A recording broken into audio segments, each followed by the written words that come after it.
السلام علیکم ورحمۃ اللہ وبرکاتہ۔ میں آج کل مہاراشٹر کے مختلف اضلاع کے دورے پر نکلا ہوا ہوں۔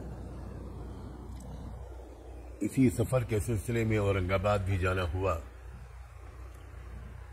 وہاں میری قیامگاہ پر ملاقات کے وقت میں بہت سے حضرات مجھ سے ملنے آ رہے تھے۔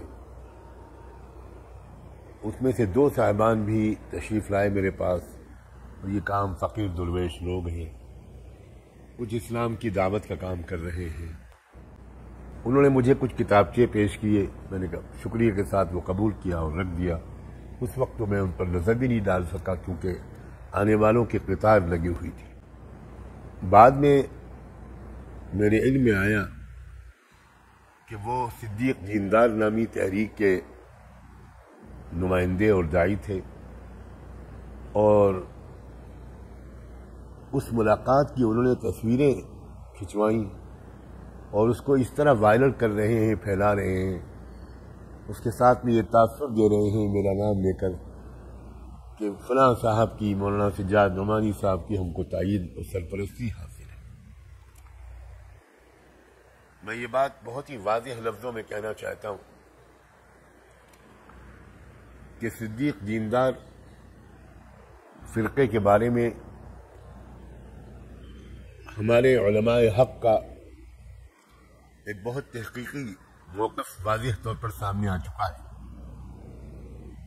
حیدرآباد کے مستند علماء، معتبر اور مشہور ترین عالم حضرت مولانا محمد عبد القوی صاحب اور ان کے دیگر رفقاء اور دیگر بہت سے علماء بہت واضح طور پر دلائل کے ساتھ یہ تحقیقی موقف پیش کر چکے ہیں کہ صدیق دیندار فرقہ یہ ایک گمراہ فرقہ ہے اور قادیانیت ہی کی ایک شکل ہے۔ میں سخت الفاظ میں اس بات پر اظہار مذمت کرتا ہوں کہ انہوں نے اس ملاقات، اس مختصر سی 1-2 منٹ کی ملاقات کی تصویروں کو وائرل کیا اور یہ تاثر دینے کی کوشش کی کہ میں ان کا مؤید ہوں۔ حاشا وکلا، میرا مسلک وہی ہے کہ تمام اکابر علماء دارالعلوم دیوبند کا، علماء مظاہر العلوم کا، علماء ندوۃ العلماء کا ہے۔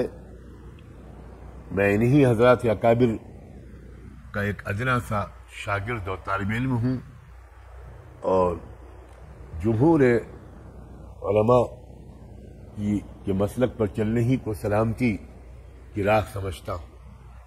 یہ غلط فہمی دور ہونی چاہیے، اور میں ممنون ہوں گا اگر آپ میری طرف سے یہ وضاحت زیادہ سے زیادہ عام کر دیں۔ اللہ تعالی ہم سب کو صراط مستقیم پر گامزن رکھے اور ہر طرح کے گمراہی اور انحراف سے ہم سب کو محفوظ رکھے۔ جزاکم اللہ۔ السلام علیکم ورحمۃ اللہ وبرکاتہ۔